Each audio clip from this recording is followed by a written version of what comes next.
जय हिंद everyone, welcome back to rankers class 9th and 10th and NTSC channel. This is Kishan Jaiswal. तो जैसा कि मैंने आपसे प्रॉमिस किया था कि हम लोग आराम से एनटीएससी स्टेज 2 के वीडियो सॉल्यूशन डिस्कस करेंगे बहुत बढ़िया तरीके से। पहले मैट के वीडियो जाएंगे, आपके 4 मैट के वीडियो जाएंगे। आप आराम से समझ लीजिए इस चीज़ को कि मैं आपको किस तरह से चीज़ें प्रोवाइड करने वाला हूँ। 4 वीडियो जाएंगे, हर वीडियो में आपके 25 क्वेश्चन में अच्छे तरीके से आपको सॉल्व कराऊंगा, उनके डिफिकल्टी लेवल को बताऊंगा। ये भी बताऊंगा कि अगर आप एग्जाम में बैठे हैं तो कैसे सोचेंगे, कैसे उस क्वेश्चन को करेंगे, क्या इंपैक्ट होता है आपके एग्जाम में बैठकर उस क्वेश्चन को करने का, और किस तरह से आप घर पे बैठ के या मेरे साथ किस तरह से आप क्वेश्चन को सॉल्व करते हैं, किस तरह से चीज़ों को सोचना होता है, किस तरह से हमसे गलतियां होती हैं। हर चीज़ को बड़े बारीकी से हम लोग डिस्कस करेंगे। आई होप आपको ये चीज़ें पसंद आएगी। ये चीज़ें एनटीएससी जो 2021 दिए हैं बच्चे, उनको तो वीडियो सॉल्यूशन में हेल्प करेगा ही करेगा, लेकिन जो बच्चे 2022 के लिए तैयारी कर रहे हैं, जो बच्चे अपने स्टेज 2 को टारगेट कर रहे हैं कि मुझे स्टेज 1 भी क्रैक करना है, स्टेज 2 भी क्रैक करना है, ऑब्वियसली सभी लोग करते हैं, तो उनको एक आइडिया लगेगा कि मैट का लेवल क्या रहता है, डिफिकल्टी क्या रहती है, स्टेज 1 में कैसे सवाल आते हैं, स्टेज 2 में कैसे सवाल आते हैं। तो इसके लिए ये वीडियो, ये सॉल्यूशंस आपके लिए काफ़ी हेल्पफुल होने वाले हैं। तो मैं उम्मीद करता हूं कि आपको पसंद आएगा और साथ ही साथ मेरे साथ आप भी सॉल्व करोगे और अपने दोस्तों के साथ शेयर भी करोगे। ठीक है, तो स्टार्ट करें। क्वेश्चन नंबर 1 से लेकर क्वेश्चन नंबर 25 तक हम लोग सॉल्व करेंगे, फिर अगली वीडियो आएगी उसमें 26 से लेकर 50 तक सॉल्व करेंगे, इसी तरह नेक्स्ट, इसी तरह नेक्स्ट। ठीक है, इसी तरह सेट के भी सॉल्यूशन आएंगे। चलिए स्टार्ट करने से पहले मैं आप सभी लोगों से एक छोटी सी रिक्वेस्ट करूंगा कि अगर आप एनटीएससी स्टेज 1 की तैयारी कर रहे हैं 2022 के लिए, जो पेपर कंडक्ट 16 जनवरी को कराया जाना है, उसके लिए आप हमारा mentorship programme by joining this test series join कर सकते हैं। आप ये टेस्ट सीरीज रैंकर्स लाइव के ऐप पर से ज्वाइन कर सकते हैं, जहां पर हमारा पूरा का पूरा टेस्ट सीरीज अवेलेबल है, जिसमें हम पूरी की पूरी तैयारी करवा रहे हैं आपके एनटीएससी स्टेज 1 की। ठीक है, जिसमें आपको हम मेंटरशिप भी प्रोवाइड कर रहे हैं, 1-to-1 मेंटरशिप। अगर आप ज्वाइन करते हैं तो आपको मेरी तरफ से कॉल जाएगा, उसके बाद हम चीज़ों को डिस्कस करेंगे। आपके अकॉर्डिंगली मैं आपका प्लान बताऊंगा कि आपको इसकी तैयारी कैसे करनी है, आपको हमारा चैनल कैसे यूज करना है, ये टेस्ट कैसे यूज करने हैं, सारी चीज़ें हम लोग डिस्कस करेंगे। तो अगर आप ज्वाइन करना चाहते हैं तो रिवीजन कूपन कोड यूज कर लीजिएगा, REVISION।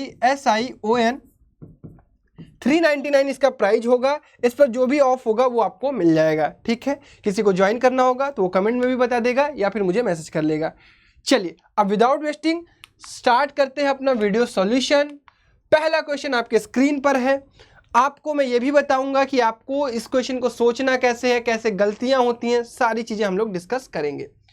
The following number series follow a particular pattern, one of the numbers given series is wrong, identify the wrong number। तो यहां से आपको एक गलत नंबर सीरीज में से पता करना है। तो ऑब्वियसली ये क्वेश्चन किस चैप्टर का है? सीरीज का है। ठीक है, ये चैप्टर सीरीज का है, जिसमें हमें दिया गया है 3, 15, 63, 129, 1023 और 4095। अब सीरीज में नंबर कैसे दिए गए हैं? गलत। अब या तो भैया ऐड होके गलत हो रहा होगा, ठीक है, या तो भैया मल्टीप्लाई होके गलत हो रहा होगा, या तो भैया हो सकता है ये किसी नंबर का स्क्वायर होगा, या तो हो सकता है भैया ये किसी नंबर का क्यूब होगा। बहुत सारी चीज़ें हमें सीरीज के क्वेश्चंस में चेक करनी होती हैं, क्लासिफिकेशन के क्वेश्चन में चेक करनी होती हैं। तो ये सारी चीज़ें हमें चेक करनी है। अब बहुत सारे बच्चों को देखते ही दिमाग काम कर जाएगा कि भैया ये 3 है, ये 15 है, ये 63 है, ये मुझे 4 के आसपास दिख रहा है, 4 - 1 यानी 2 का स्क्वायर -1। ये क्या आपको दिखाई दे रहा है? 16 - 1 यानी 2 के पावर 4 -1। ये आपको क्या दिखाई दे रहा है? 64 - 1 यानी 2 के पावर 6 -1। इट मीन्स अब आपको चीज़ें विजिबल हो गई।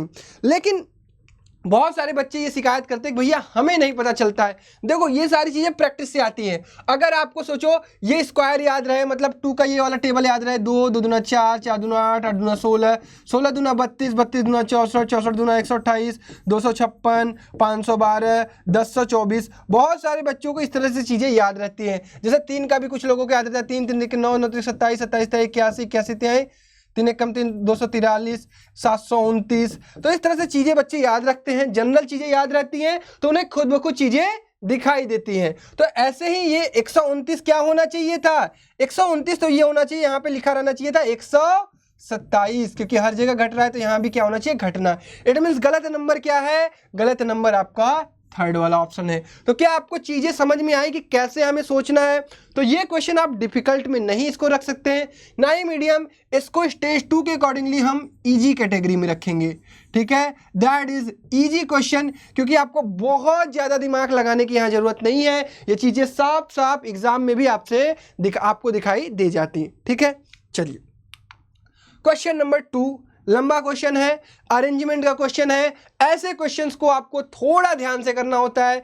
ध्यान से स्क्रीन पे क्वेश्चन पढ़ेंगे, उसके बाद चीजों को बनाएंगे। क्लियर है? चलिए। Rohit at a wedding asked to find the seating arrangement of the guest. There are 8 guest name as Hudson, John, Azhar, Sunita, Ambar, Rajesh, Mahima and विशाल, ठीक है। Who are supposed to sit in 2 rows of 4 chairs each facing other, following information was provided। मतलब ये दोनों लोग सामने सामने बैठेंगे 4 chair पर। फेस इन लोगों का कुछ इस प्रकार से होगा, ठीक है, समझते रहिएगा। ऐसे ही एग्जाम में भी आपको क्वेश्चन करना है बेटा। क्लियर है? चलो। Ambar is between mister Hudson and Vishal but just opposite to John. It means थोड़ा सा दिमाग ये लगाएंगे कि भाई अंबर हो सकता है या तो यहाँ हो, अंबर या तो हो सकता है यहाँ हो। अगर अंबर यहाँ है तो वो हुडसन और विशाल के बीच में, मतलब हुडसन यहाँ हो सकता है, विशाल यहाँ हो सकता है। अगर अंबर यहाँ है, या फिर हो सकता है विशाल हुडसन आपस में इंटरचेंज कर जाएं, या फिर अंबर यहाँ है तो हो सकता है हुडसन यहाँ हो, विशाल यहाँ हो और आपस में इंटरचेंज भी कर सकते हैं। याद ये रखेंगे, अगर अंबर यहाँ है तो जॉन यहाँ होगा, अगर अंबर यहाँ है तो जॉन यहाँ होगा। ये पहली लाइन से हमें पॉसिबिलिटीज दिखाई देती हैं। ऐसे ही एग्जाम में भी सोचना है आपको। क्लियर है? चलिए। महिमा, सेकेंड ये line, Rajesh is at one end of the line and is just next in the right of the John, और Rajesh is just after John। It means ये क्या कह रहा है कि राजेश जॉन के राइट में है। समझिएगा, राजेश जॉन के राइट में है और जस्ट बाद में है। Rajesh is just after John.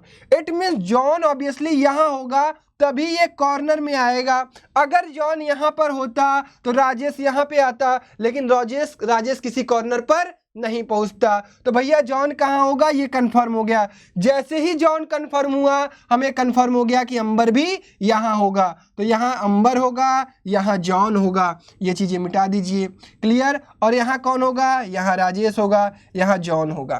Clear? यहाँ हुडसन होगा, यहाँ विशाल होगा, या फिर यहाँ विशाल होगा, यहाँ हुडसन होगा। ये चीज क्लियर हो गई? ये चीज क्लियर हुई कि नहीं, ये बताइए। क्लियर? चलिए तीसरी लाइन पढ़ते हैं। महिमा, who is sitting at one end of a row just diagonally to Mr. Hudson, who is at the other end of the opposite row। अब समझिए, यहाँ पे अब हम क्लियर करने जा रहे हैं हुडसन कहाँ पे है। महिमा, मान लीजिए अगर महिमा को आप यहाँ रखते हैं, लेकिन महिमा के अपोजिट तो राजेश है, इट मीन्स महिमा यहाँ नहीं आएगी। यहाँ या तो हुडसन या तो विशाल आएंगे, इट मीन्स महिमा कहाँ आएगी, इस वाले कॉर्नर पर। और इसके डायगोनल में कह रही है कि मेरे डायगोनल में हुडसन बैठा हुआ है, तो यहाँ कौन हो जाएगा, विशाल। क्या चीजें समझ में आ रही हैं बच्चों? इसी तरह से आपको सोचना होता है। टाइम लगते हैं ऐसे क्वेश्चन में, कोई दिक्कत नहीं, लगने दो, लेकिन आप सवाल सही करोगे। हाँ, अगर आपको ज्यादा टाइम लग रहा है, सोच नहीं पा रहे हो, तो स्किप करना है, आगे क्वेश्चन पे आपको बढ़ना है। ठीक, चलिए ठीक है, क्लियर हो गया। अच्छा, उसके बाद क्या कह रहा है, who is eight other and. इतनी चीजें हमें पता चल गई। हुडसन यहाँ हो गया, यहाँ अंबर हो गया, यहाँ विशाल हो गया, यहाँ महिमा हो गई, यहाँ जॉन हो गया, यहाँ राजेश हो गया। अभी 3 पोजीशन के बारे में हमें नहीं पता है। क्वेश्चन पढ़ते हैं। Which of the following statement is are definitely true. इनमें से 4 स्टेटमेंट दिए गए, कौन से डेफिनेटली ट्रू हैं? अच्छा, विशाल इज जस्ट नेक्स्ट टू अंबर। विशाल अंबर के जस्ट नेक्स्ट है, नहीं, अंबर के, विशाल इज जस्ट नेक्स्ट टू अंबर। विशाल तो पहले है ना, ठीक है, विशाल जस्ट नेक्स्ट टू अंबर, बिल्कुल सही है। अंबर से जस्ट विशाल एक सीट पहले है, तो नेक्स्ट ही हुआ। क्लियर है। Azhar is just near to Vishal. Azhar is just near to Vishal, ठीक है, Azhar is just near to Vishal, ये भी ठीक लग रहा है। Vishal is just Azhar. अच्छा एक सेकेंड, ये अंबर है, याद रखिएगा, ए में कंफ्यूज हो जाएंगे। अगर ये अंबर है तो यहाँ पे या तो अजहर होगा, ठीक है, समझिएगा, अजहर या तो यहाँ होगा, या तो अजहर यहाँ होगा, या तो अजहर यहाँ होगा, यहाँ नहीं, या तो अजहर यहाँ होगा या तो अजहर यहाँ होगा। ये दो पोजीशन हमें क्लियर नहीं है, तो ये चीज़ ट्रूली कंफर्म नहीं हो सकती है। Azhar is just near to Vishal, जरूरी नहीं है, अजहर यहाँ भी हो सकता है, अजहर यहाँ भी हो सकता है। क्लियर है बच्चों? चलो, यहाँ पे अंबर था, सॉरी, ठीक है। महिमा इज आइदर नेक्स्ट और अपोजिट टू सुनीता। महिमा या तो सुनीता के नेक्स्ट में बैठी हुई है या फिर अपोजिट। इट मीन समझिए, एक बंदी भी बची हुई है, 2 सीट है हमारे पास। अगर अजहर यहाँ होगा तो यहाँ सुनीता होगी, अगर अजहर यहाँ होगा तो सुनीता यहाँ होगी। क्लियर है? तो इट मीन्स सुनीता या तो महिमा के अपोजिट आएगी या फिर सुनीता महिमा के बगल में आएगी। क्लियर है कि नहीं, ये बताइए। ऑब्वियसली क्लियर होगा। इट मीन्स तीसरी वाली लाइन बिल्कुल सही है। Sunita is diagonally opposite to Rajesh. Sunita इस कंडीशन में तो डायगोनली अपोजिट है राजेश के, लेकिन हो सकता है सुनीता यहाँ पे हो, तो इस कंडीशन में ये चीज फॉल्स हो गई। एक कंडीशन में फॉल्स तो फॉल्स, इट मीन्स ये स्टेटमेंट नहीं सही है। तो सवाल कौन सा सही है? सवाल ऑप्शन कौन सा सही है? Only 1 and 3। तो बहुत ही प्यारा क्वेश्चन था। आपको टाइम भी लगेगा इस क्वेश्चन में, दिमाग भी लगेगा आपके, लेकिन टफ नहीं था। एकदम मैं एकदम ईमानदारी से बता रहा हूं, ये क्वेश्चन क्या आपको टफ लगा? नहीं। क्या किसी भी चीज को बनाने में आपको डिफिकल्टी आई? नहीं। हाँ, इस क्वेश्चन को ये कह सकते हैं कि ये क्वेश्चन आपका टाइम टेकिंग था। ये क्वेश्चन आपका थोड़ा सा कंफ्यूजिंग कह सकते हैं कि बच्चे कंफ्यूज हो सकते हैं चीजों को सोचने में। तो इस क्वेश्चन को हम मीडियम कैटेगरी में रखेंगे। ठीक है, दैट इज मीडियम कैटेगरी। बढ़िया क्वेश्चन था, मजा आया। चलिए, बहुत बढ़िया। तीसरा question, for direction 3rd and 4th. In the administrative structure of an academic institution, the highest body is Executive Council. Executive Council क्या है? हाईएस्ट बॉडी है। There are academic program committee, APC है, फाइनेंस कमिटी है, planning division है। Who have to report the EC? मतलब अगर इन तीनों को EC को रिपोर्ट करना है, मतलब ये तीनों इनके नीचे ही हैं। ऑब्वियसली भाई, आप इतना डायग्राम तो बना ही सकते हैं। चलो बना लेते हैं। ये हो गया आपका APC, ये हो गया आपका FC, ये हो गया PD। मतलब ये तीनों इसको कोई भी काम देगा ये, तो ये जाके इसको बताएंगे। ठीक है। The vice chancellor chairs the APC। जो APC का हेड है या APC को चेयर पर्सन है, जो वो है इस कॉलेज का, इस स्कूल का, इस एकेडमिक से इंस्टीट्यूट का vice chancellor. FC and PD, अच्छा, इन तीनों को कौन देखता है भैया? वाइस चांसलर देखता है। और chancellor, while the chancellor chairs the EC को कौन देखता है? चांसलर देखता है। ठीक है भैया। The schools of studies, science, humanities, social science, commerce, education, engineering and technology come under the jurisdiction of APC। मतलब APC के अंदर जो भी एकेडमिक प्रोग्राम हैं, जितने भी आपके स्कूल हैं, जितने भी आपके social science, commerce, education, engineering, humanities, science, technology, ये सारी चीज़ों पर ध्यान कौन रखता है? APC। इतनी चीज़ें समझ में आई? ये पूरी की पूरी कहानी आपको समझ में आई बच्चों? बिल्कुल आई होगी, मैं उम्मीद करता हूँ। तीसरा question, the faculty members of the school of commerce report to the.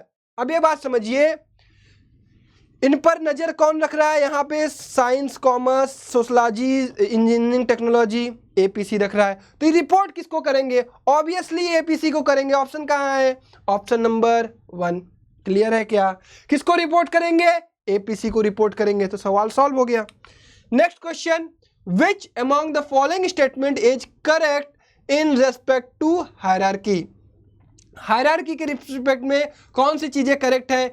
EC, APC and PD are at same level. क्या ऐसा है?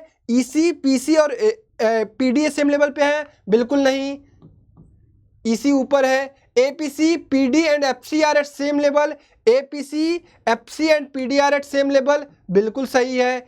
EC, APC and FC are at same level? नहीं। APC is above EC? नहीं। तो obviously answer कौन सा हो जाएगा भाई? कहोगे सेकेंड वाला। चीजें समझ में आई? इसी तरह से आपको आराम से चीजें करनी है। चलिए, क्वेश्चन नंबर नेक्स्ट 5। तो ये हमारा ये भी हम समझ सकते हैं कि एक अरेंजमेंट का ही क्वेश्चन था, रैंकिंग ऑर्डर का इसको क्वेश्चन कह सकते हैं ना। और ये हमें स्टेज 2 के अकॉर्डिंगली इसको मैं EG कैटेगरी में रखूंगा, रैंकिंग एंड ऑर्डर। और इसको किस में रखा जाएगा, ईजी। ठीक है, ईजी मतलब शुरुआत के 4 क्वेश्चन में से 3 क्वेश्चन आप बड़े ही आसानी से कर सकते थे, और आप स्टेज 2 में बैठे हुए हैं तो आप दूसरा वाला जो मीडियम का क्वेश्चन था वो भी आप करेंगे आसानी से ही। क्लियर है, मैं आपसे ही उम्मीद करता हूं। 5वां question, in the following question 5 statement have been provided which are to be considered as true even if they do not corroborate our real life experience. These are followed by 4 conclusion as the alternative. Now in the given statement, which one among the 4 conclusion is definitely false? समझ लीजिएगा question, इन 4 में से कौन से definitely false है ये पूछ रहा है। स्टेटमेंट पढ़ते हैं। सम डोनट्स आर डम्ब, कुछ डोनट्स क्या है, ये मान लेता हूं मैं डोनट्स हैं, कुछ डोनट्स क्या है, डम्ब है।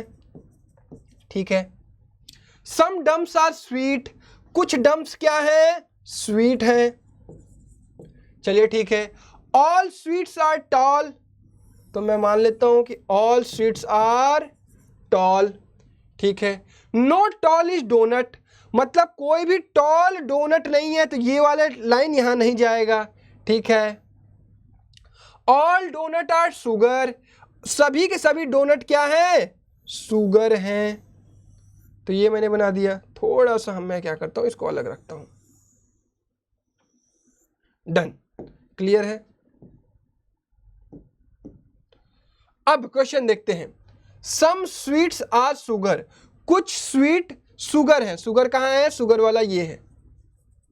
ठीक है, कुछ स्वीट शुगर होंगे क्या, कुछ स्वीट शुगर होंगे क्या, बिल्कुल नहीं होंगे। क्यों नहीं होंगे, क्योंकि जितने भी स्वीट है सभी के सभी टाल हैं, और सभी के सभी टाल क्या कर सकते हैं, कोई भी टाल डोनट नहीं है, और जितने भी डोनट हैं वो शुगर हैं। तो इट मींस ये चीज यहां पहुंच नहीं सकती है। तो some sweets are sugar is not possible. अच्छा, सम डम्स आर टॉल, क्या कुछ डम्स टॉल है, बिल्कुल यहां से आपको दिखाई दे रहा है, तो ये तो सही है। Some sugar are not dumb, कुछ शुगर डम्ब नहीं है, बिल्कुल आपको यहां से दिखाई दे रहा है कि ये चीज पॉसिबल है।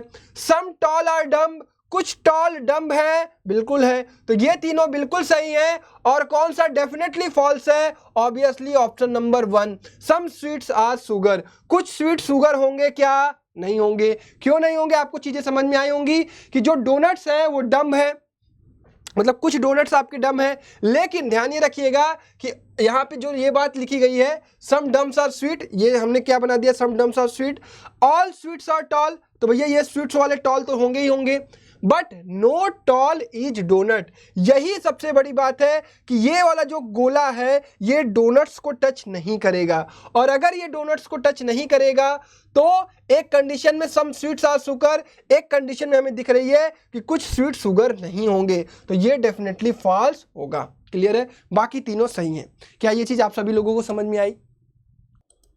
आई होप आ गई होगी, कोई दिक्कत ऑब्वियसली नहीं होगी। डन, चलिए, तो ऑप्शन नंबर कौन सा करेक्ट है यहां पे, फर्स्ट। नेक्स्ट क्वेश्चन, तो इसको हम लोग किस में कैटेगरी में रखेंगे, मीडियम कैटेगरी में, क्योंकि ग्राफ बनाने में ये नॉर्मल वेन डायग्राम नहीं है, अच्छा वेन डायग्राम है, कंफ्यूजिंग वेन डायग्राम है। सिर्फ आपको 3 गोले नहीं मिले हुए हैं, ऑब्वियसली 5-6 गोले मिले हुए हैं, तो बच्चे कंफ्यूज हो सकते हैं। तो इसको हम लोग किस कैटेगरी में रखेंगे, मीडियम में। यहाँ पे भी बच्चे गलती करते हैं, फॉल्स नहीं पढ़ते हैं, उनको ये चीज़ें सही दिखाई देती हैं, इस पर क्लिक करके आगे बढ़ जाते हैं। तो ये छोटी छोटी गलतियाँ आपको नहीं करनी है। चलिए next question, build is related to CAWRQ such that the letters having reflection symmetry respect to a mirror। बहुत ही बढ़िया क्वेश्चन है। Placed on the right side at the same position which among the following pairs bears the same relationship। जब पहली बार मैंने question पढ़ा मुझे भी नहीं समझ में आया, पहली बार एक आम बच्चे एग्जाम में पढ़ेगा उसे भी नहीं समझ में आया होगा। हाँ, एक्स्ट्रा ऑर्डिनरी बच्चे को हो सकता है समझ में आ गया हो, लेकिन एक एवरेज स्टूडेंट जो एकदम नॉर्मल पढ़ाई कर रहा है, जो स्टेज 1 क्वालिफाई किया है किसी तरह से, उसको इस क्वेश्चन में दिक्कत आई होगी। क्यों? क्योंकि इसका लैंग्वेज थोड़ा सा डिफरेंट था। तो मैंने भी बहुत कोशिश करके इस चीज को समझा। तो यहां पे लिखा हुआ है build is related to CAWRQ, लेकिन इसका रिलेशन किसी नंबर से नहीं है। इसका रिलेशन इस प्रकार से कि letters having reflection symmetry respect to a mirror. Letters के पास रिफ्लेक्शन सिमेट्री है। रिफ्लेक्शन सिमेट्री मतलब अगर मैं आपको एक ऐसा फिगर बना दूं तो ये एक रिफ्लेक्शन सिमेट्री को फॉलो करता है। अगर इसके बीच से हम इसको काटे तो ये इमेज इसका मिरर इमेज होगा। जैसे अगर मैं ई को काटूं यहाँ से तो ये रिफ्लेक्शन सिमेट्री में नहीं आता है, लेकिन अगर मैं ओ को काटूं तो ये आपका रिफ्लेक्शन सिमेट्री में आता है। अगर मैं आपका टी को काटूं तो ये आपका रिफ्लेक्शन सिमेट्री में आता है। अगर मैं आपका आई को काटूं तो ये आपका रिफ्लेक्शन सिमेट्री में आता है। मतलब हमें क्या खोजना है कि इनमें से कौन कौन से लेटर आपस में रिफ्लेक्शन सिमेट्री पे बेस्ड हैं। ठीक है, तो यहाँ पे बी क्या रिफ्लेक्शन सिमेट्री है? नहीं। यू है क्या? ऑब्वियसली है, यहाँ से काटेंगे। ये आई है क्या? है। एल है क्या? नहीं। डी है क्या? नहीं। क्लियर। इसी तरह सी को देखेंगे, सी है क्या? नहीं। ए है क्या? हाँ है भैया। डब्ल्यू है क्या? हाँ है भैया। आर है क्या? नहीं भैया। क्यू है क्या? नहीं भैया। ऑब्वियसली हम देख रहे हैं कि सेकेंड लेटर और थर्ड लेटर, सेकेंड लेटर और थर्ड लेटर क्या है? Reflection symmetry. यही वाली रिलेशन अब हमें यहाँ खोजनी है। मतलब ध्यान, second third letter, second third letter, second third letter, second third letter, second third letter, second third letter, second third letter, second third letter. A reflection symmetry बिल्कुल सही है, बट पी नहीं है, गलत। ओ है, आर है, नहीं। आर है, नहीं। ए है क्या? हाँ। एच है क्या? हाँ। यू है क्या? हाँ। टी है क्या? हाँ। ऑब्वियसली यही वाला ऑप्शन होगा। तो ये बहुत ही प्यारा क्वेश्चन था। लैंग्वेज पढ़ने में ऑब्वियसली दिक्कत होगी, ईमानदारी से मैं कह रहा हूँ, मुझे खुद लैंग्वेज इसका नहीं समझ में आया था, एक आम बच्चे को भी नहीं समझ में आया होगा, तो इसको मैं मीडियम से भी ऊपर रखूँगा। ठीक है, everyone agree with me? Done. चल, question number 7। An old couple with the memory issue had forgotten their anniversary and were trying to recollect the date. ठीक है, the lady clearly remembers that they got married in the month February of the year. Clear है? 95, 1955 में इनकी शादी हुई। The man clearly remembers that he celebrated his 21st birthday with the same year. मतलब आदमी को याद आ रहा है उसकी शादी 1955 में हुई है, लेकिन वो उसी साल अपना 21वां बर्थडे मनाया है। ठीक है, ठीक उसी साल, मतलब 1955 में ही वो 21वां बर्थडे मनाया है। And it was Thursday and 3 फरवरी, मतलब 3 फेब को क्या है भैया? थर्सडे। ये तो चीज हमें पता चल गई यहां से। ठीक, एज ए बैचलर, मतलब तब उसकी शादी नहीं हुई है। The lady then remembered that they definitely got the marriage before 13 फरवरी, मतलब 13 तारीख से पहले ही इनकी शादी हुई है और 3 तारीख के बाद हुई, मतलब 5, 6, 8, 12 ऑप्शन भी वैसे ही दिए गए हैं। ठीक है, The man knows it had to be a weekend. अच्छा, आदमी को लग रहा है कि भैया शादी तो हमारी वीकेंड पे हुई थी। Since he was working on other days from Monday to Friday, उसे याद आ रहा है कि यार मेरी शादी तो वीकेंड को हुई है, मैं मंडे टू फ्राइडे तो काम ही काम करता था। अच्छा, the lady and the man they agree that it was Sunday. तो भैया बात में खूब झगड़ा करने के बाद, खूब लड़ाई करने के बाद ये एग्रीमेंट हो गया कि शादी तो भैया इतवार, रविवार, संडे को ही हुई थी। अच्छा, help them to find the date of their wedding which was in the year 1955। बस सवाल में क्या है? सवाल जब आप देखेंगे एग्जाम में तो कहोगे कि अरे बाप रे इतना बड़ा है, क्या करूं, सवाल नहीं लग पाएगा, कैलेंडर का इतना टफ सवाल। लेकिन सवाल जब पूरा पढ़ के लगाओगे तो तुमसे यूं चुटकियों में लग जाएंगे। भैया ये थर्सडे है, 4 को फ्राइडे, 5 को सैटरडे, 6 को संडे।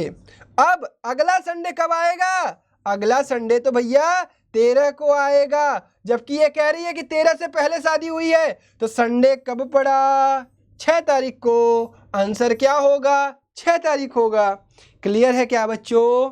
क्लियर है क्या? ऑब्वियसली क्लियर होगी यार। चलो, क्वेश्चन नंबर 8, यहां पे थोड़ा सा चेंज कर लीजिएगा, ये डिवीजन है। चलिए, रीड द क्वेश्चन 8, 9। तो ये पिछले सवाल को मैं इजी कैटेगरी में रखूंगा, आप अगर जब तक डरे ना।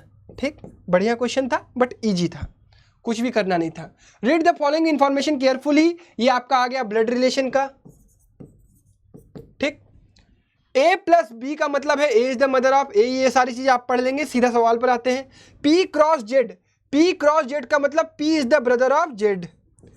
P is the brother of Z, ठीक है, ये मेल हो गया, ठीक है भैया, भाई हैं दोनों।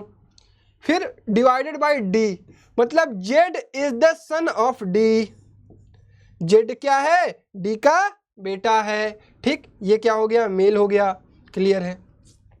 D minus V, D is the wife of V, D is the wife of V, मतलब ये क्या हो गया, ये मेल हो गया, ये फीमेल हो गया, ये इसके मम्मी पापा हो गए, ये दोनों भाई हैं। सवाल देखिए, then how is V related to P, V related to P, भैया ये दोनों भाई हैं, ये मम्मी है, ये पापा हैं, तो obviously father.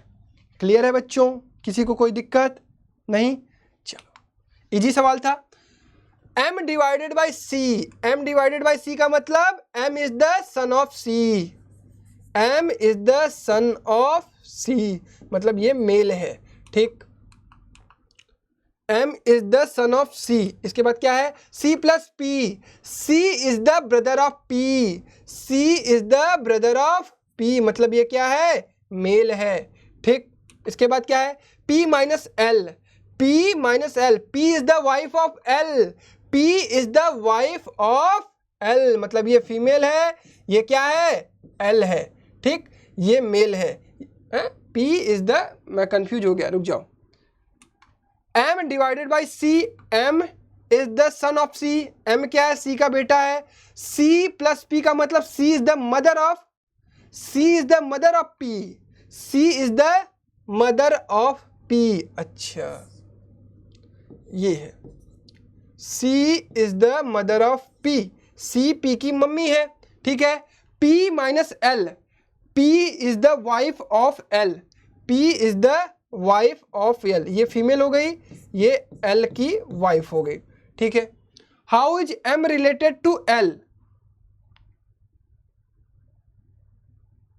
M related to L, तो भैया ये दोनों इसके क्या हैं, बेटा बेटी हैं, M is the son of C, M C का बेटा हो गया, C is the mother of P, C is the mother of P, ठीक है, और L क्या हो गया, P is the wife of L, P L की वाइफ हो गई, तो भैया ये इन दोनों का क्या रिलेशन होगा, ऑब्वियसली ये क्या होंगे, ब्रदर इन लॉ होंगे। क्या पूछ रहा है, M related to L, M L से किस प्रकार से रिलेटेड होगा, ब्रदर इन लॉ से रिलेटेड होगा, क्यों, क्योंकि ये दोनों क्या होंगे, भाई बहन होंगे, और ये क्या है, इसके आपके ये जीजा जी हो जाएंगे, ठीक है, ये इसकी दीदी होंगी, ये इसके जीजा जी होंगे, तो ये क्या हो जाएगा, ब्रदर इन लॉ होगा, ठीक है, क्लियर है।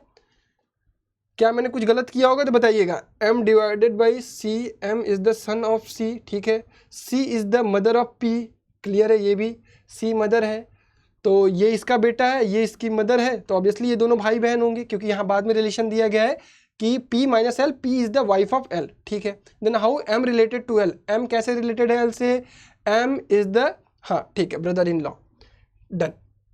चलिए, तो अच्छा सवाल था, दोनों क्वेश्चन इजी थे, तो इसको भी हम किस में डालेंगे, इजी में, इसको भी हम किस में डालेंगे, इजी में। चलिए नेक्स्ट क्वेश्चन, द ऑब्जेक्ट और word given from the a certain group which of the following does not belong to the group.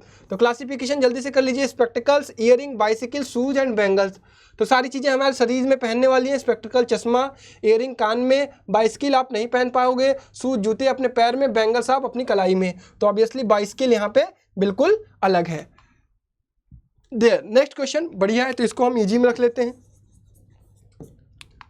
There is a 3-digit code to open a lock. There are 4 3-digit numbers and hints have been provided corresponding to those numbers to crack the code. Crack the code and mark that as your answer. 821, 821, 1 digit is correct but wrongly placed. एक digit correct है लेकिन wrongly placed है, मतलब इसमें से सिर्फ एक ही digit correct है, ठीक, 821 में से। None of the digit are correct, कोई भी डिजिट करेक्ट नहीं, मतलब 379 तो आना नहीं चाहिए, आया भी नहीं है, इससे हमें मतलब नहीं है। 486, 2 digit are correct but wrongly placed. अब इसमें मिलाइए कि कौन कौन से 2 डिजिट, इट मीन्स इसमें देखा जाए तो 8 तो कंफर्म हो गया, क्योंकि एक तो 8 यहाँ भी मिल रहा है, 8 यहाँ भी मिल रहा है, तो 8 तो होगा ही होगा। अब 6 होगा कि 4 होगा ये नहीं पता, और रॉन्गली प्लेस्ड है, 2 digits are correct but wrongly placed, मतलब 8 ये गलत है जगह पर है, इट मीन्स 8 बीच में नहीं आएगा, ये तो कंफर्म हो गया। क्यों, क्योंकि 8 सही नंबर है और 8 सही गलत जगह प्लेस्ड है तो 8 यहाँ नहीं आएगा। 2 digit are correct and rightly placed, 2 digit correct है लेकिन राइटली प्लेस्ड है। और 379 क्या है, 379 नन डिजिट करेक्ट, मतलब 3 नहीं होगा। और 5 अपनी जगह पे होगा, 8 यहाँ पे होगा। 5 अपनी जगह पर है, 8 यहाँ पर है, ये नहीं होगा। 5 अपनी जगह पर है, 8 यहाँ पर, मतलब ये दोनों ऑप्शन तो नहीं होंगे। अब बचता क्या है कि भैया 5 और 8 हो गए। अब हमें क्या देखना है कि भैया 2 होगा कि नहीं, 2 होगा कि 4 होगा, 2 होगा कि 4। 2 digit are correct but wrongly placed, 2 digit correct है बट रॉन्गली प्लेस्ड है। और 1 digit is correct wrongly placed, मतलब 2 तो होगा ही नहीं, 2 तो होगा ही नहीं। क्यों? क्योंकि केवल यहां से 8 आएगा, तो ऑब्वियसली ये वाला भी ऑप्शन गया। तो ऑप्शन नंबर कौन सा करेक्ट है, 4। बहुत ही बढ़िया क्वेश्चन था, प्यारा क्वेश्चन था, टाइम लग सकता है थोड़ा सा सोचने में, तो इसको हम लोग मीडियम कैटेगरी में रखेंगे। बढ़िया सवाल था। क्लियर है बच्चों? चलो question number 12। Rohan moves 1 kilometre east, 1 kilometre east में चला गया, and then turn to the south and 5 kilometre south, 5 kilometre south. He again turns to the east and walk 2 kilometre, 2 kilometre. After this he turn to the north and move 9 kilometre, 9 kilometre. What is the distance from the starting point? तो भैया यहाँ से देखा जाए तो ये 5, तो ये 4, ये 2, 2 1 3 1 4, तो ये कहाँ से कहाँ तक, ये कितना है 5। तो बहुत ही इजी सवाल था भाई। चलो फॉर 13 to 15 चलिए लगाते हैं। In the following question the question is followed by the 2 statement first and second, have to determine whether only statement first is sufficient to answer. थोड़ा अलग सा है, अगर केवल स्टेटमेंट 1 सफिशिएंट है आंसर करने के लिए क्वेश्चन को तो 1 पे क्लिक करेंगे, ओनली सेकेंड तो 2 पे क्लिक करेंगे, बोथ अगर हमें रिक्वायर्ड होंगे तो इस पे करेंगे, नाइदर स्टेटमेंट 1 नॉर स्टेटमेंट 2 तो हम लास्ट वाले पे करेंगे। चलिए क्वेश्चन है कि what is the date today, आज कौन सी तारीख है। आपसे पूछा गया कि भाई आज कौन सी तारीख है। स्टेटमेंट आपको दिया गया we are in the second week of March. अच्छा सेकेंड वीक ऑफ मार्च मैंने कह दिया तो आपको डेट पता चल जाएगा क्या, डेट पता चल जाएगा? ओके नहीं भैया, तो 1 इज नॉट सफिशिएंट। दूसरा लाइन कह रहा है the date today is an odd number. अच्छा एक हफ्ते में कितने ऑड आते हैं, 3 ऑड आ जाएंगे कम से कम, 4 भी कभी कभी आ जाएंगे। तो भैया इस स्टेटमेंट से भी हम नहीं निकाल पाएंगे, तो आंसर क्या हो जाएगा, neither statement 1 nor statement 2 is sufficient to answer this question. तो वेरी इजी क्वेश्चन। देखो भाई मैं सॉल्व करके बता रहा हूं आपको कि इजी है कि टफ है, ऐसे नहीं हवा हवाई में। चलो 14 what is the 2 digit number, हमें एक 2 डिजिट नंबर पता करना है, एक 2 डिजिट नंबर पता करना है। Both the digit of the 2 digit number are even and the sum of the digit is 12। चलो सोच लेते हैं भाई, अगर दोनों डिजिट इवन है तो भैया नंबर तो ऐसा भी हो सकता है, और सम कितना कह रहा है 12। अच्छा तो भैया एक तो हो सकता है 4 और 8, एक तो भैया हो सकता है 8 और 4, एक तो भैया हो सकता है 6 और 6, दोनों इवन है, सम 20 का 12 आ रहा है, 3 नंबर मिल गए। आंसर दे पाओगे क्या? नहीं। तो एक सफिशिएंट है क्या? नहीं। The 2 digit of the 2 digit number are not same. अच्छा ये कह रहा है कि 2 डिजिट के नंबर सेम नहीं है, मतलब ठीक है, अगर दूसरा भी आपको स्टेटमेंट दे दिया जाए तब भी तो आपके पास 2 नंबर तो आएंगे ही आएंगे, 48 और 84। तो क्या आप आंसर दे पाओगे? मुझे तो नहीं लगता। 2 आंसर थोड़ी देना है, एक आंसर देना है, तो इसका option 4th that is also easy question. Easy से थोड़ा ऊपर रख सकते हो कि थोड़ा कंफ्यूजन हो सकता है। क्लियर है बच्चों? चलो who is the tallest among the 4 friends Kimaya, Asvi, Vihana and Pari. 4 लोगों में से कौन सबसे ज्यादा लंबी है? Asvi is not the tallest but taller than Vihana and Kimaya. Asvi tallest नहीं है लेकिन विहाना और किमाया से टॉलेस्ट है। तो भैया इसके ऊपर जो बंदी बच रही है वही तो सबसे लंबी होगी, मतलब सबसे लंबी कौन होगी? परी। तो भैया हमें टॉलेस्ट तो पता चल गया इसी स्टेटमेंट का यूज करके, तो स्टेटमेंट हम सेकंड क्यों पढ़ेंगे भाई? Only first statement is sufficient to answer this question. Clear है? इस तरह से सवाल करने में मजा आया, कुछ अलग स्टेटमेंट और कंक्लूजन वाले सवाल देखने को मिले, that is also easy question. Clear है क्या बच्चों? क्लियर है? चलो बहुत बढ़िया।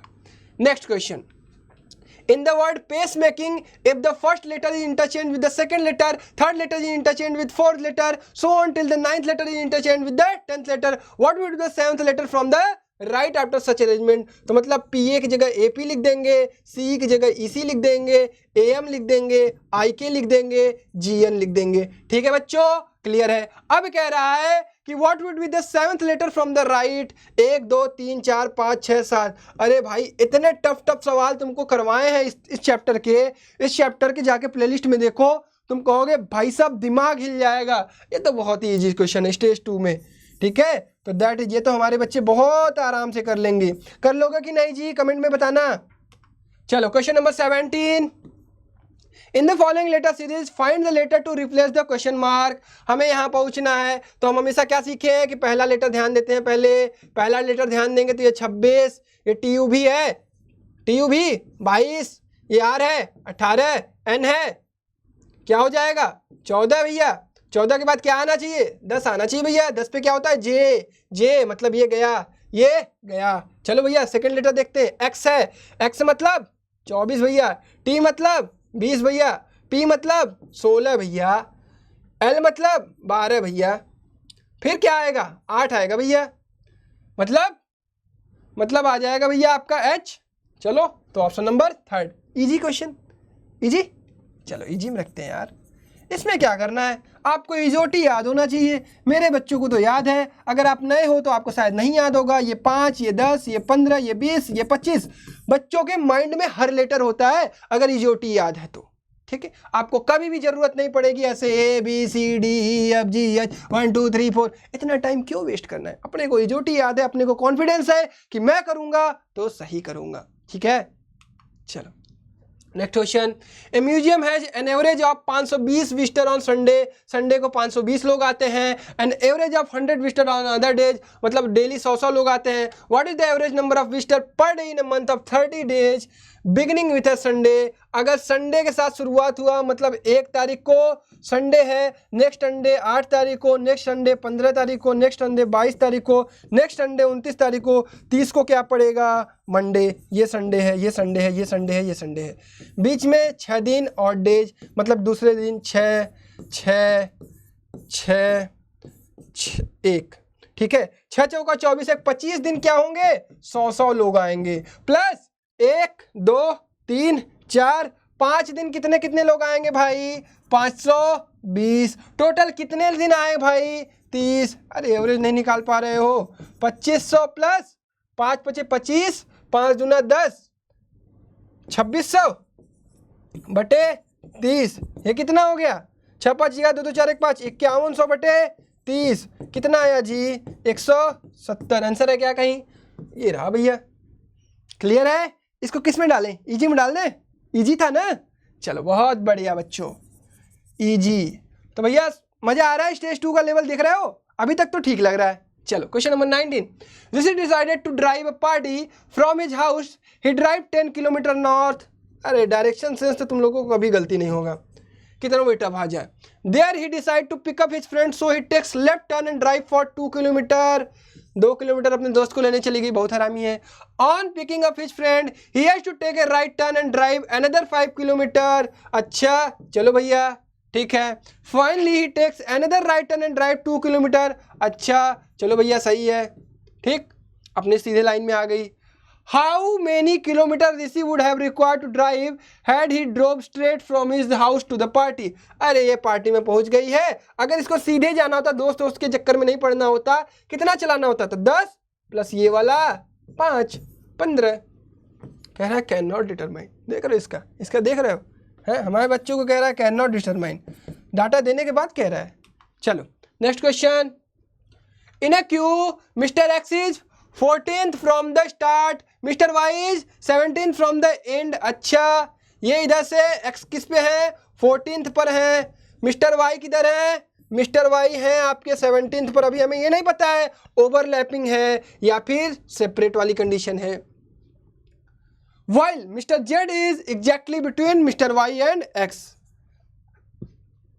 ठीक, mister X is ahead of mister Y. Ahead का मतलब लाइन में आगे है, लाइन में पहले है, यही होता है अहेड मतलब ये नहीं बाद में, ठीक है। तो लाइन में एक्स पहले है, वाई बाद में है, मतलब ये सेपरेट कंडीशन है आई थिंक, ठीक है। आगे देखते हैं, देयर आर 48%। अब तो क्लियर हो गया भाई, अगर total number is greater than sum of 14 plus 17 left plus right, it means this is separate condition. ये 48 है, ये 7 4 11, 2 1 3 1, 2 2 3 31 है। तो ऑब्वियसली आपको क्या पता करना है, सबसे पहले आपको क्वेश्चन देख लेते हैं। How many person are there between mister X and Z. Mister X और जेड के बीच में कितने हैं, तो सबसे पहले पता कर लेते हैं एक्स और वाई के बीच में कितने हैं। तो मिड में कितने कैसे निकालते हो जी, T minus left plus right.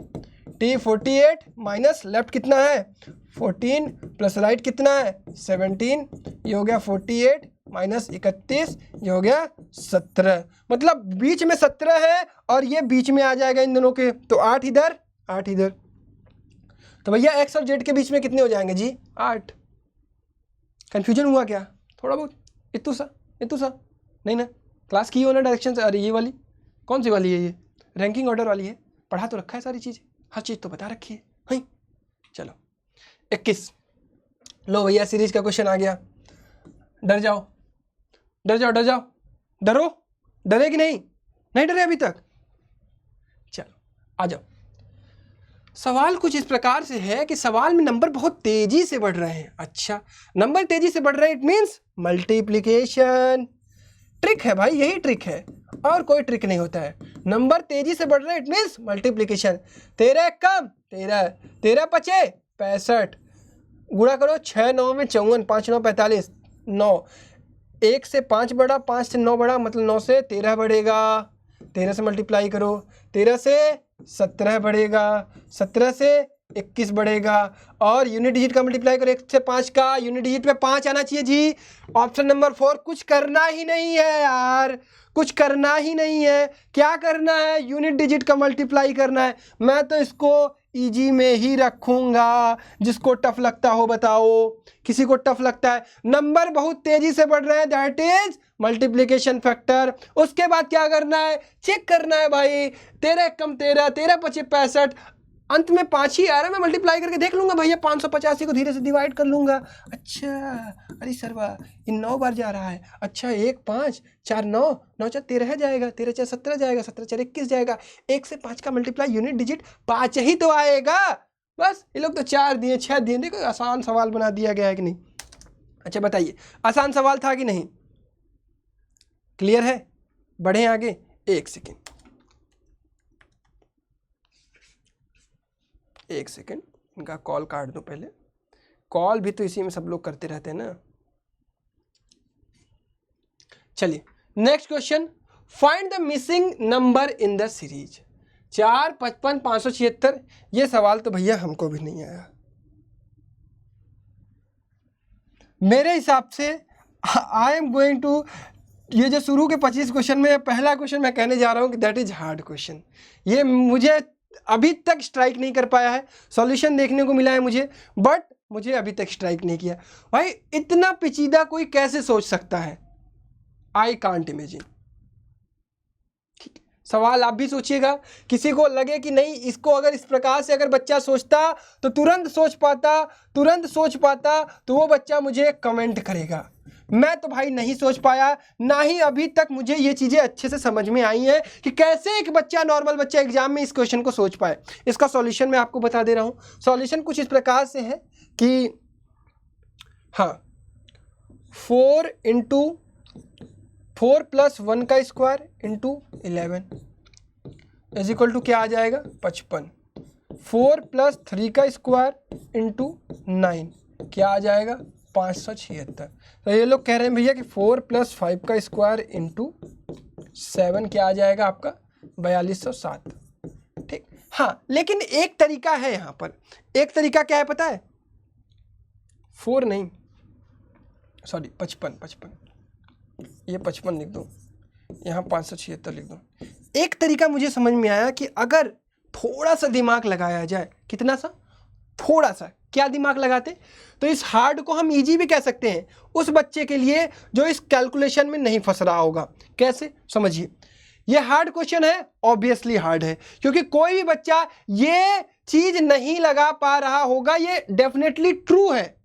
ठीक है, बहुत सारे बच्चे, हो सकता है भैया भगवान का दिया, किसी के पास बहुत अलग दिमाग हो, वो सोच पाया हो। लेकिन अगर हम नंबर देखें, नंबर बहुत तेजी से बढ़ रहे हैं। कैसे? 4, 55, 576, यहाँ नंबर कुछ बड़ा ही होगा, तभी ये 21,280 है, ये 64,083 है, ये 64,204 है। ऑब्वियसली और कुछ होना चाहिए, ठीक है।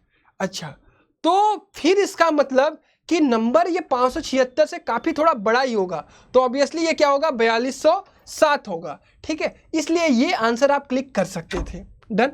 ये आंसर आप क्लिक कर सकते थे कि नहीं कर सकते थे? ऑब्वियसली कर सकते थे। तो इसका आंसर क्या हो जाएगा? 4207। हाँ, ये बच्चा अगर दिमाग लगा के ये काम किया होता तो उसके लिए ये चीज क्या होता है? इजी होता, ठीक है। चलिए नेक्स्ट क्वेश्चन। जेड की वैल्यू दी हुई है 2197, ये हमें स्ट्राइक नहीं करती है। आर की वैल्यू 729 दी हुई है, ये तो हमें स्ट्राइक कर रही है। आर क्या है? आर किस पे आता है? PQRST, RST 18। और ये क्या है? ये तो भैया 9 का क्यूब दिख रहा है, कुछ रिलेशन दिख रहा है क्या? हाँ भैया, 18/2 करिए और इसका क्यूब कर दीजिए। पी क्या है भैया? 16 है भैया। 16/2 करके 8 का क्यूब करके देखो जी क्या आ रहा है? 512 आ रहा है क्या? अच्छा, जे किस पे आता है जी? 10 पे आता है भैया। 2 से डिवाइड कर दो, 5 का क्यूब कर दो, 5 × 25 = 125। 625 मत लगा लेना, 625 मत लगा लेना, वो 25 × 25 होता है, ये होता है 625। बहुत सारे बच्चों को लगता है 5 × 25 = 125, नहीं तो बच्चे क्या कहते हैं? 5 × 25 = 625। ये गलती मत करिएगा, ठीक है। चलो next. Sunil is the son of Anil. अच्छा, सुनील क्या है? अनिल का बेटा है। इट मीन्स ये क्या है? मेल है। श्वेता अनिल की सिस्टर है। श्वेता अनिल सिस्टर है सन मारुति। श्वेता जो है वो अनिल की सिस्टर है। एक श्वेता है जो अनिल की सिस्टर है, इसका एक बेटा है मारुति और एक डॉटर है सीता। ये मेल है, ये फीमेल है। कह रहा है कि Prem is the maternal uncle of Maruti. Prem क्या है? मैटरनल अंकल ऑफ मारुति, मतलब इसका भाई होगा, प्रेम हो गया, ठीक है। How is the Sunil related to Maruti? Sunil और मारुति, अरे ये तो पैरेलल, मतलब एक लाइन में आ रहे हैं। ऑब्वियसली ये दोनों, ये सब क्या होंगे? कजिन्स होंगे। नेफ्यू कब आता है? ऊपर नीचे। मैटरनल अंकल कब आता है? ऊपर नीचे। ब्रदर तो है नहीं भाई, ये अलग माँ बाप के बच्चे हैं, ये अलग माँ बाप के बच्चे हैं, तो ये क्या होंगे? कजिन्स। क्लियर है क्या सबको? तो इसको भी हम किस में रखेंगे? स्टेज 2 के अकॉर्डिंग इजी क्वेश्चन में। In the given figure, the triangle represents girls, the square represents sports person, and the circle represents coaches. The portion in the figure which represent girls are sports person but not coaches. ये क्या है? ये coaches है, ठीक है, यही है ना। सर्कल coaches है, ट्रायंगल गर्ल्स है, स्क्वायर पर्सन है। तो भैया स्पोर्ट्स पर्सन कौन कौन होंगे? बी होंगे, डी होंगे, सी होंगे, बी और डी होंगे। जिसमें कह रहा है कोच नहीं होने चाहिए, तो ऑब्वियसली कौन होगा? बी होगा। That is easy question. तो भैया हमारे 25 क्वेश्चन 47 मिनट में हमने आपको समझा के सॉल्व करा दिया, ठीक है। चीजें समझ में आई होंगी आपको प्रॉपर, बहुत आसान भाषा में मैंने चीजें क्लियर की। आपने देखा होगा यहाँ पे कि कितने 25 में से आप कर सकते थे। अगर स्टेज 2 में आप अगर स्टेज 1 की तैयारी करके बैठोगे तो आप कौन कौन सा क्वेश्चन कर सकते थे? पहला कर सकते थे, दूसरा कर सकते थे, तीसरा भी कर सकते थे, चौथा भी कर लेते, पांचवा भी कर लेते, छठे में कंफ्यूज होते। यहाँ पे मैं मान रहा हूँ ये हो सकता है कि आप नहीं कर पाते, एक माइनस कर लेते हैं, 7वां कर लेते, 8वां कर लेते, 9वां कर लेते, 10वां कर लेते, 11वां थोड़ा सा कंफ्यूज होते बट कर लेते, 12वां कर लेते, 13वां भी कर लेते, 14वां भी कर लेते, 15वां भी कर लेते, 16वां भी कर लेते, 17वां भी कर लेते, 18वां भी कर लेते, 19वां भी कर लेते, 20वां भी कर लेते, 21वां भी कर लेते, 22वां नहीं कर पाते, या फिर अगर ये वाला ट्रिक लगाए होते तो कर लेते। 2 क्वेश्चन नहीं कर पाते, 3, 4, 5, ठीक है। तो यहाँ से 25 क्वेश्चन में से मैं उम्मीद करता हूँ कि आप सिर्फ और सिर्फ 2 क्वेश्चन में फंसे होते हैं। तो आपको समझ में आ रहा होगा कि स्टेज 2 का जो शुरुआत के 25 क्वेश्चन है, आप कहीं से भी अपना कॉन्फिडेंस लूज करने नहीं जा रहे हैं। बहुत बढ़िया तरीके से आप 25 के 25 क्वेश्चन अटैम्प्ट किए होते। चलिए अब आगे के 25 क्वेश्चन कैसे आते हैं, क्या रहता है उनका लेवल, हम अगली वीडियो में देखेंगे। लेकिन जब वो वीडियो पब्लिक हो चुकी होगी तो उसकी लिंक आपको डिस्क्रिप्शन में मिल जाएगी। बहुत बढ़िया से हम लोग तैयारी कर सकते हैं। स्टेज 1 की पर्सनल मेंटरशिप प्रोग्राम आप ज्वाइन कर सकते हैं। मेरे साथ रह के अपने एनटीएससी स्टेज 1 की तैयारी कर सकते हैं। उसके लिए आप रैंकर्स लाइव के ऐप से हमारे टेस्ट सीरीज में इनरोल कर लीजिए। हमारा ऐप डाउनलोड कर लीजिए, प्ले स्टोर पे अवेलेबल है। ठीक है, कोई दिक्कत आए वीडियो में कमेंट करिए, I will try to clear it. ठीक है, चलिए मिलते हैं नए वीडियो में क्वेश्चन नंबर 26 से 50 क्वेश्चन तक। ठीक है, कैसा लगा ये वीडियो कमेंट बॉक्स में ज़रूर बताइएगा। तब तक पढ़ाई करते रहिए। बाय बाय, जय हिंद।